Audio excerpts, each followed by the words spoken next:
Welcome વિદ્યાર્થી મિત્રો, તમારું સ્વાગત છે અમારી યુટ્યુબ ચેનલમાં. આજે આપણે સ્ટાન્ડર્ડ 11th અસાઇનમેન્ટમાં અકાઉન્ટ વિષયમાં સેક્શન Fનો બીજો દાખલો એટલે કે વાર્ષિક હિસાબો જે સ્ટાર્ટ કરી રહ્યા છીએ. ઓકે, જો તમે અમારી ચેનલમાં નવા છો તો પ્લીઝ અમારી ચેનલને સબસ્ક્રાઇબ કરજો, લાઇક કરજો અને તમારા વિદ્યાર્થી, તમારા જેવા ફ્રેન્ડ્સ જે છે એને શેર કરજો. ઓકે, સો આપણે દાખલો સ્ટાર્ટ કરી રહ્યા છીએ. ઓકે,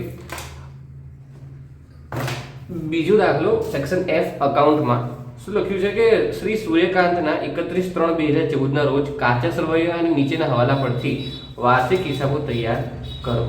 ઓકે, સો વાર્ષિક હિસાબો તૈયાર કરતા પહેલા આપણે જે 3 ખાતા બનાવીએ છીએ, વેપાર ખાતું, નફા નુકસાન ખાતું અને પાકા સરવૈયા, એ બનાવી લેવાના છે. ઓકે, મારી ટ્રીકથી કરશો તો તમને આ દાખલો એકદમ ઈઝી પડશે. 11 માર્ક્સ આપણે લેવાના જ છે. ઓકે, તો be ready and be confident. So start કરીએ. હવે જ્યારે બી આપણે વાર્ષિક હિસાબો લખીએ છીએ તો એમાં લોકો સૌથી પહેલી ભૂલ શું કરી દેતા હોય છે કે હવાલાની એન્ટ્રી કરી દે છે. આપણે એવું નથી કરવાનું, હવાલા ફક્ત ટીક કરવાના છે. ઓકે, સો હવાલાની એન્ટ્રી નથી કરવાની, હવાલા ટીક કરવાના છે. એનો મિનિંગ શું આપણે જોઈએ. મને શું કીધું છે કે છેવટના સ્ટોકનો પહેલો હવાલો જોઈએ. છેવટના સ્ટોકની ચોપડી કિંમત 35,000 છે. આ સ્ટોક 5,000ના રિપેરિંગ ખર્ચની જરૂર છે. હવે તમને બધાને ખબર હશે વિદ્યાર્થી મિત્રો કે છેવટનો સ્ટોક એટલે આપણે એને કહીશું આખરનો સ્ટોક. ઓકે, આખરનો સ્ટોક જે છે બરાબર, એની આપણે એન્ટ્રી કરવાની રહેશે. હવે આપણે જોઈ લઈએ કાચા સરવૈયામાં આખરનો સ્ટોક છે કે નહીં. મૂડી ઉપાડની બધું આખરનો સ્ટોક છે, તો આપણે આખરના સ્ટોકની એન્ટ્રી કરવાની છે. એની પર ટીક કરી નાખ્યું. મૂડી પર 5% વ્યાજ ગણો. મૂડી પર વ્યાજ ગણવાનું છે, તો મૂડી ક્યાં છે આપણા કાચા સરવૈયામાં ગોતીને એની પર ટીક કરી નાખવાનું, જેથી આપણને ખબર પડે કે આ જગ્યાએ એન્ટ્રી કરવાની છે, આ જગ્યાએ હવાલો છે. મૂડી આવી એની પર એન્ટ્રી ટીક કરી નાખ્યું. ત્રીજી, મકાન પર 2.5% સમથિંગ અને ફર્નિચર અને ફિક્સર પર 5% ઘસારો ગણો. ઓકે, ઘસારો ગણવાનો છે તો મકાન ઉપર ટીક કરી નાખું, ધંધાનું મકાન. ઓકે, બીજું ફર્નિચર અને ફિક્સર. ઓકે, આની પર 5%, બંને પર ટીક કરી નાખ્યું. ચોથો હવાલો જોઈએ. 31/3/2024 રોજ 20 રૂપિયાનો સ્ટેશનરી સ્ટોક છે. તો આપણે જે સ્ટેશનરીનો ખર્ચ હશે એ બધામાં આપણો હવાલો જશે. ઓકે, સો સ્ટેશનરી ખર્ચ છે કે નહીં. ઓકે, હા, સ્ટેશનરી ખર્ચ આવી ગયો, એની પર ટીક થઈ ગયો. પાંચમું, ગાલખાત તરીકે 360 રૂપિયા માંડીવાળો અને 5% ગાલખાતા અનામતની જોગવાઈ કરો. ગાલખાત અને ગાલખાતા અનામત એ બી હશે જ. હવે તમને ખબર છે કે ગાલખાત અને ગાલખાત અનામત શેમાંથી કરીશું, આપણે શેમાંથી જોગવાઈ કરીશું, શેમાંથી માઇનસ કરવાનું છે. યસ, દેવાદારોમાંથી, તો દેવાદારોમાં ટીક થશે. ઓબ્વિયસલી ગાલખાત અનામતમાં પણ થશે. ઓકે, સો અહીંયા આપણે બધા જ હવાલા ટીક થઈ ગયા કે આ જગ્યાએ આપણે હવાલા થશે. હવે સૌથી પહેલા કાચા સરવૈયાની એન્ટ્રી કરી લઈએ. સો સ્ટાર્ટ કરીએ.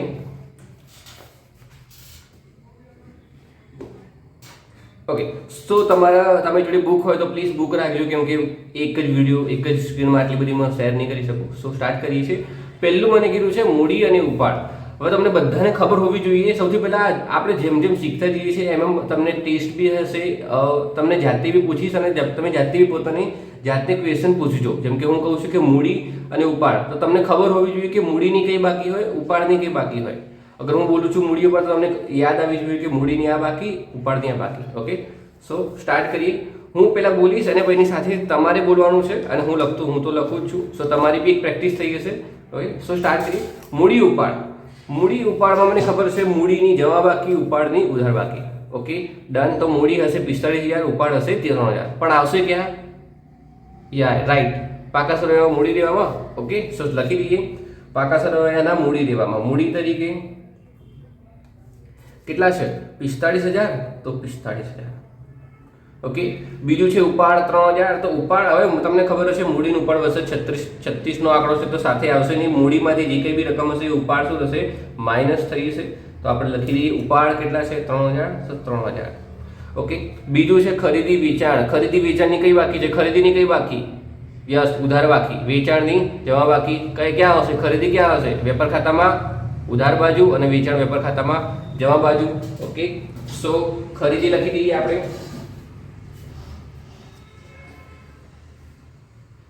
ખરીદી શું છે? 82,000. વેચાણ કેટલી છે એની બાકી 1,20,500, તો વેચાણની 1,20,500.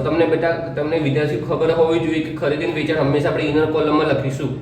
ઓકે, પછી જોઈએ માલ પરત. હવે માલ પરત જે છે, માલ પરતની હંમેશા ઊંધી એન્ટ્રી થાય. ધેટ મીન્સ કે માલ પરત જે છે એની ઉધાર બાકી છે તો એ જમા બાજુ એન્ટ્રી થશે, અને માલ પરતની અગર જમા બાકી છે તો એ ઉધાર બાજુ એન્ટ્રી થશે.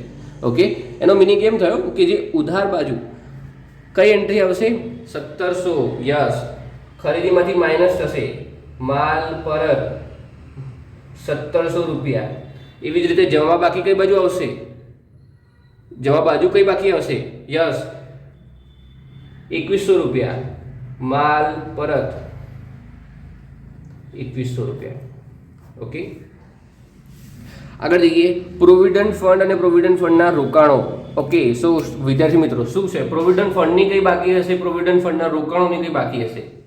યસ, પ્રોવિડન્ટ ફંડની જમા બાકી અને પ્રોવિડન્ટ ફંડના રોકાણોની ઉધાર બાકી. પ્રોવિડન્ટ ફંડ શેમાં આવશે? પાકા સરવાળામાં, મૂડી દેવામાં. ઓકે, સો લખી દઈએ પ્રોવિડન્ટ ફંડ. ઓકે, જમા બાકી કેટલા છે? 13,000, તો 13,000. એવી જ રીતે પ્રોવિડન્ટ ફંડના રોકાણો કેટલા છે? 12,000, તો લખી દઈએ આપણે મિલકત લેણામાં. ખબર હોવી જોઈએ કે પ્રોવિડન્ટ ફંડ મૂડી દેવામાં, પ્રોવિડન્ટ ફંડના રોકાણો, કોઈ પણ પ્રકારના રોકાણો જે છે એ પાકા સરવાળાના મિલકત લેણામાં, કોઈ બી રોકાણો હોય. પ્રોવિડન્ટ ફંડના રોકાણો કેટલા છે? 12,000. ઓકે,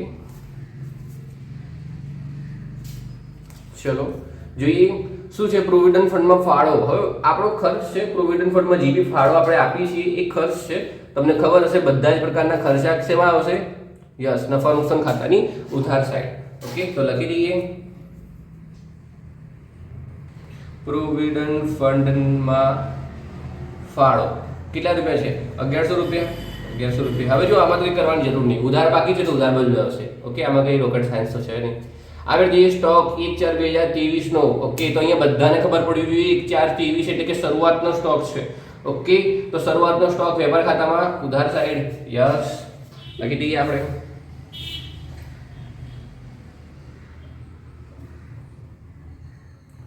કેટલા છે? 18,000, તો 18,000. ઓકે, આગળ જઈએ ફર્નિચર ફિક્સર. કોઈ પણ પ્રકારના રોકાણ, કોઈ પણ પ્રકારની મિલકત શેમાં આવશે? પાકા સરવાળામાં, મિલકત લેણામાં. યસ. ઓકે, હવે જો અહીંયા ફર્નિચર ફિક્સર પર હવાલો હશે તો હવાલા હોવાના કારણે આપણે એને ઇનર કોલમમાં લખીશું. ઓકે, સો કેટલા છે ફર્નિચર ફિક્સરના? 5,000, તો 5,000. ઓકે, આગળ જઈએ ધંધાનું મકાન. હવે જો અહીંયા મને છે ધંધાના મકાનમાં પણ આપણે હવાલો છે તો એમાં પણ આપણે 2-3 લાઈન છોડીશું. ઓકે, ધંધાનું મકાન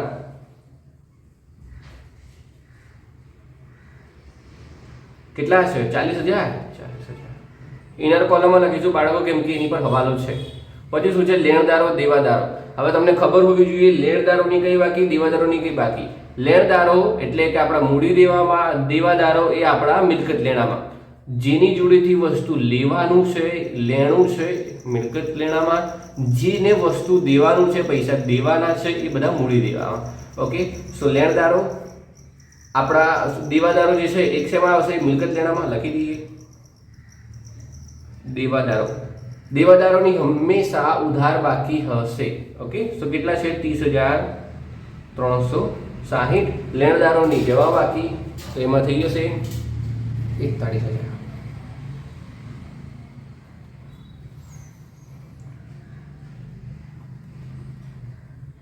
ઓકે, વટાવ. હવે જુઓ આ સૌથી ઈઝી હવાલો છે. વટાવ એટલે શું?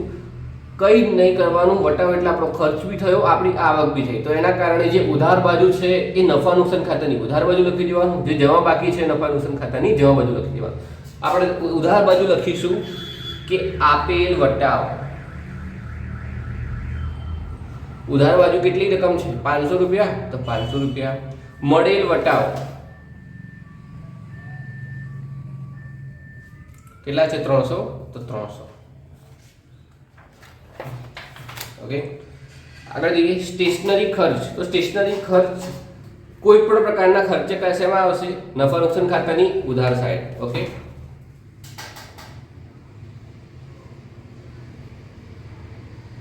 કેટલા રૂપિયા છે?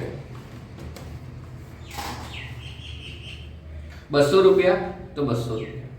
ઓકે, આગળ જઈએ. સામાન્ય ખર્ચા, કોઈ પણ પ્રકારના ખર્ચા શેમાં આવશે? નફા નુકસાન ખાતાની ઉધાર સાઈડ, તો લખી દઈએ સામાન્ય ખર્ચા કેટલા છે? 11,200, તો 11,200. ઓકે, હવે જુઓ અહીંયા આપણે એક લાઈન છોડવાની હતી રહી ગઈ, આપણે ઇનર કોલમમાં લખવાનું છે, સો એના કારણે આપણે એને થોડું નીચે લખી દઈએ. ઓકે,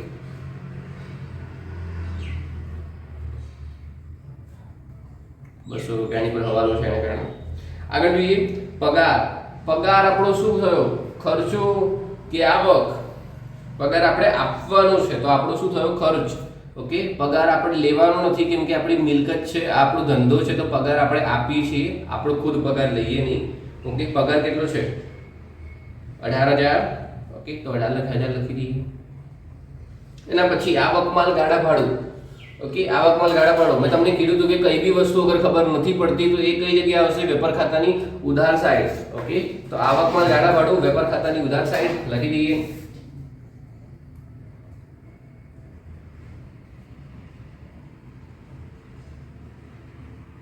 કેટલી રકમ છે આવક માલ ગાડા ભાડું? 300 રૂપિયા, તો 300 રૂપિયા. પછી મને શું કીધું છે? ગાલખાત અને ગાલખાત અનામત. હવે જુઓ, આના માટે ગાલખાત અને ગાલખાત અનામત દર વખતે હું કહું છું એક ફોર્મેટ હોય છે નફા નુકસાન ખાતામાં ઉધાર સાઈડ. ઓકે, સો એક ફોર્મેટ આપણે બનાવી દઈએ. ગાલખાત અગર કાચા સરવૈયાની હોય પ્લસ થશે, ગાલખાત અગર હવાલાની હોય પ્લસ થશે, ગાલખાત અનામત અગર હવાલાની હોય, અને એ બધા જ માંથી માઇનસ થશે ગાલખાત અનામત અગર કાચા સરવૈયાની હોય. ઓકે, હવે અહીંયા જુઓ મને ગાલખાત આપી છે, તમને ખબર હોવી જોઈએ કે ગાલખાતની કઈ બાકી, ગાલખાત અનામતની કઈ બાકી. યસ, ગાલખાતની ઉધાર બાકી, ગાલખાત અનામતની જમા બાકી. ઓકે, તો લખી દઈએ ગાલખાત 240 રૂપિયા, ગાલખાત અનામત 2,500 રૂપિયા. ઓકે, અહીંયા સુધી ક્લિયર બધાને? હવે આપણે બધી એન્ટ્રી થઈ ગઈ, જસ્ટ ખાલી હવાલા બાકી. હવાલા જોઈ લઈએ આપણે એકવાર. ઓકે, શું લખ્યું છે? પહેલું, છેવટના સ્ટોકની ચોપડી કિંમત 35,000 છે. આ સ્ટોક 5,000 નો રિપેરિંગ ખર્ચની જરૂર છે. ઓકે, તો આપણે કઈ બાકી લેવાની? 35 + 5 કે 35 - 5? યસ, 35 - 5, કેમ કે 35,000 નો સ્ટોક તો છે જ, પણ એમાં 5,000 નો રિપેરિંગ ખર્ચ બી છે, તો આપણે રિપેરિંગ ખર્ચ કરાવીને પછી વેચીશું ને. ઓબ્વિયસલી કોઈ મશીન વગેરે વેચવી છે મારે, તો એ કોઈ તૂટેલી ફૂટેલી તો મશીન લેશે નહીં, સારી મશીન લેશે. તો એના માટે 35 - 5 એટલે કે 30,000, તો 30,000 થશે આખા સ્ટોકની કિંમત. ઓકે, હવે મને તમે કહેશો આખા સ્ટોકની એન્ટ્રી કયા જગ્યા કયા ખાતામાં થશે? વેપાર ખાતામાં, નફા નુકસાન ખાતામાં કે પાકા સરવૈયામાં? યસ, પાકા સરવૈયામાં અને વેપાર ખાતામાં બે જગ્યાએ એન્ટ્રી થશે. પાકા સરવૈયામાં મિલકત જણાવવામાં આખા સ્ટોક આપણી મિલકત છે, તો લખી દઈએ આખા સ્ટોક કેટલો છે? 30,000 35,000 - 5 એટલે કે 30,000. ઓકે, તમે આમની આવી રીતે બી લખી શકો છો વધારે સારી રીતે કે 35,000 - 5,000. ઓકે, આગળ જોઈએ. મને શું કીધું છે? મૂડી પર 5%, સોરી, બીજી એન્ટ્રી કરવાની બાકી રહી ગઈ. એક અહીંયા બીજી એન્ટ્રી, અહીંયા આખા સ્ટોક વેપાર ખાતાની જમા બારી કેટલા છે? 30,000, તો 30,000. ઓકે, બીજો હવાલો જોઈએ. શું કીધું છે? મૂડી પર 5% વ્યાજ ગણો. 5% વ્યાજ ગણવાનું છે. શેની પર? મૂડી પર. તો ગણી લઈએ. મૂડી ક્યાં છે? પાકા સરવૈયામાં, તો અહીંયાથી પ્લસ કરી દઈએ. પ્લસ વ્યાજ 45,000 ના 5%, 2,250. ઓકે, અને મૂડી પર જે આપણે વ્યાજ આપીએ છીએ એ આપણો ખર્ચ થયો. ઓકે, તો ખર્ચ જે છે એ ક્યાં આવશે? યસ, નફા નુકસાન ખાતાની ઉધાર સાઈડ લખી દઈએ. મૂડી પર વ્યાજ કેટલા છે? 2,250. ઓકે, ઈઝી, એકદમ ઈઝી છે. વિદ્યાર્થી મિત્રો, કોઈ પણ ખબર ના પડે તમે વિડીયો સ્ટોપ કરીને રિવર્સ કરીને પણ જોઈ શકો છો. ઓકે, મને કમેન્ટ સેક્શનમાં પણ જણાવી શકો છો. અને જો તમે હજુ બી ચેનલ સબસ્ક્રાઇબ ના કરી હોય, લાઈક ના કરી તો પ્લીઝ સબસ્ક્રાઇબ કરી દેજો, લાઈક કરી દેજો. ઓકે, સો આગળ ત્રીજા હવાલા પર, મકાન પર 2 અને પછી 1/2 લખ્યું તો આનો મિનિંગ થયો 2.5. ઓકે 2.5 અને ફર્નિચર અને ફિક્સચર પર 5% ઘસારો પડે. પેલા મકાનની વાત કરી દઈએ. મકાનની કિંમત કેટલી છે? મકાન ક્યાં છે? પાકા સરવાળે મિલકત જણાવો. મકાનની કિંમત 40,000, એમાં 2.5%. તો સિમ્પલ છે, કંઈ નહીં કરવાનું. 40,000 ગુણ્યા 2.5%. તો મને કેટલા આવ્યું એનું? 1,000 રૂપિયા. તો 1,000 રૂપિયા આપણે ઘસારો ગણીશું. પેલા મકાન પર કરી નાખીએ. માઇનસ ઘસારો કેટલો છે? 1,000 રૂપિયા. તો 1,000 રૂપિયા. હવે આપણો ખર્ચ થયો, નુકસાન થયું કે આવક થઈ? ઓબ્વિયસલી નુકસાન છે. તો જેટલી બી નુકસાન હોય, જેટલા બી ખર્ચા હોય, ક્યાં નુકસાન? એક્ઝેક્ટલી નફા નુકસાન ખાતામાં ઉધાર છે. તો લખી દઈએ મકાન ઘસારો 1,000 રૂપિયા. ઓકે, બીજું શું લખ્યું છે? ફર્નિચર અને ફિક્સર પર 5% ઘસારો ગણો. ફર્નિચર ફિક્સર કેટલા છે? 5,000. તો 5,000 ના 5% કરી દઈએ આપણે. સિમ્પલ છે. 5,000 ગુણ્યા 5%, 250 રૂપિયા. માઇનસ કરી દઈએ ઘસારો 250 રૂપિયા. ઓકે, આ બાજુ આપણો ખર્ચ થયો. તો ખર્ચ આવશે નફા નુકસાન ખાતાની ઉધાર સાઈડ. લખી દઈએ ફર્નિચર ઘસારો 250 રૂપિયા. ઓકે, આગળ જઈએ. 31/3/2024 ના રોજ 20 રૂપિયાનો સ્ટેશનરી સ્ટોક છે. ઓહો, સ્ટેશનરી ખર્ચ થયા પછી બી હજુ 20 રૂપિયાનો સ્ટોક વધ્યો છે. શું કરીશું? ઓબ્વિયસલી કે સ્ટેશનરી ખર્ચમાંથી માઇનસ કરીશું. Yes, minus stock. કેટલા રૂપિયાનો સ્ટોક છે? 20 રૂપિયાનો. તો 20 રૂપિયા માઇનસ કરી દઈએ. હવે સ્ટોક મેં તમને કીધું તો કોઈ પણ પ્રકારની મિલકત હોય, કોઈ પણ પ્રકારના રોકાણ હોય, બધા જ ક્યાં આવશે? પાકા સરવાળાના મિલકત લેણામાં. તો લખી દઈએ પાકા સરવાળા મિલકત લેણામાં શું છે? Stationery stock. તો સ્ટેશનરી સ્ટોક કેટલા રૂપિયાનો? 20 રૂપિયાનો. 20 રૂપિયા એવું નહીં કે યાર 20 રૂપિયા છે શું લખવાના? ના ભાઈ, 20 રૂપિયા બહુ બધું આવે, એક દાબેલી આવી જાય. ઓકે, તો આગળ જઈએ. ગાલખાત તરીકે 360 માંડીવાળો અને ગાલખાત 5% ગાલખાત અનામતની જોગવાઈ કરો. ગાલખાત તરીકે 360 માંડીવાળો. ઓકે, તો ગાલખાત તેમાંથી માંડી વાળવાની છે. એવું તો નથી કે ચલો લખી કાઢ્યું. ના, શેમાં? પાકા સરવાળામાં જે દેવાદારો છે મિલકત એનામાંથી માઇનસ કરીએ. કેટલી છે ગાલખાત? 360 માઇનસ કરી દઈએ એટલે આવશે 30,000. એમાંથી 5% ગાલખાત અનામત. આને બી 5%. તો લખી દઈએ 30,000 ગુણ્યા 5% એટલે કે 1,500. માઇનસ કરી દઈએ ગાલખાત અનામત 1,500 રૂપિયા. ઓકે, હવે આ બંને જ વસ્તુની એન્ટ્રી શેમાં થશે? યસ, હજુ બાકી છે નફા નુકસાન ખાતાની ઉધાર સહી, જેમાં આપણે ગાલખાતનું ફોર્મેટ બનાવેલું છે.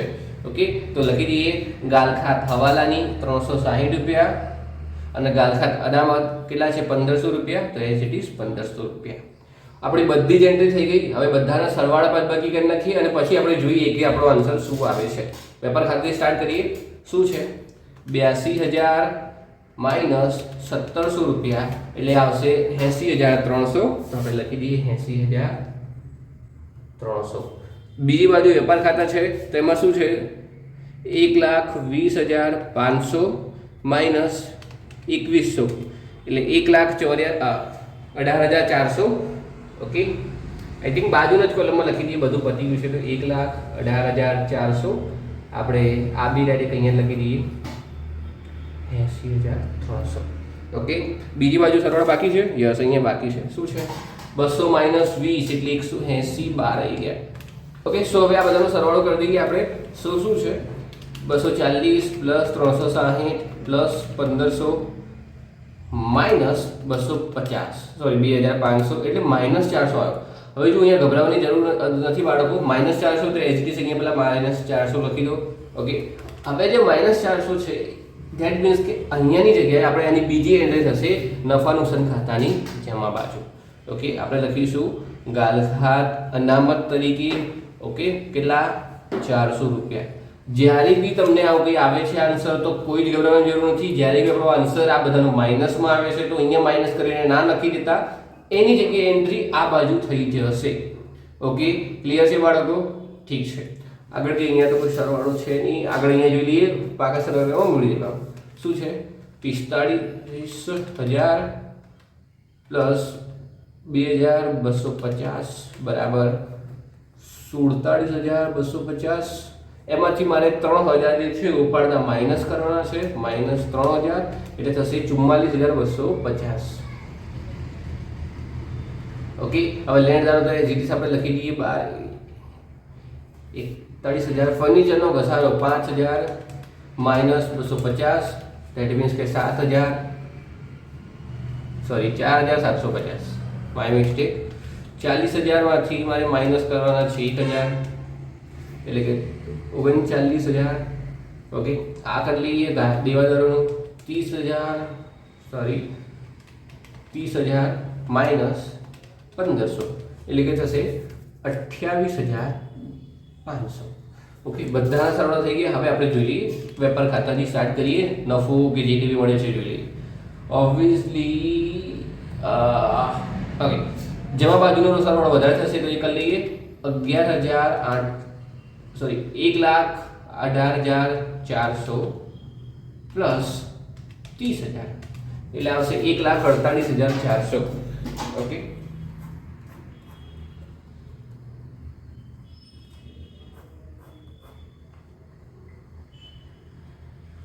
આ બધું માઇનસ કરતા જઈએ. માઇનસ 15,000 સોરી 18,000 છે શરૂઆતનો સ્ટોક. માઇનસ 80,300 માઇનસ 300 એટલે 49,800.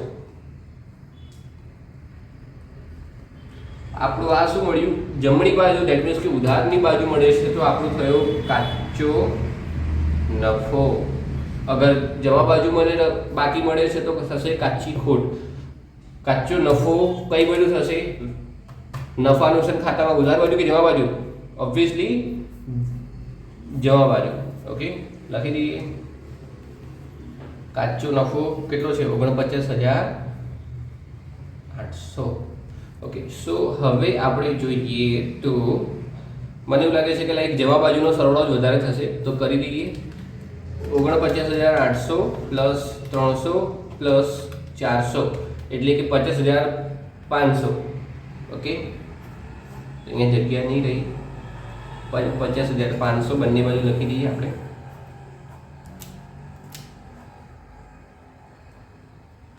તમને દેખાતો નો ટેન્શન ના લેતા, છેલ્લે મેં ફોટો મૂકેલો છે વિડીયોમાં, સો એ પણ તમે જોઈ શકો છો. ઓકે, મૂકી દઈશું. હવે 50,500 માંથી બધું માઇનસ કરતા જઈએ.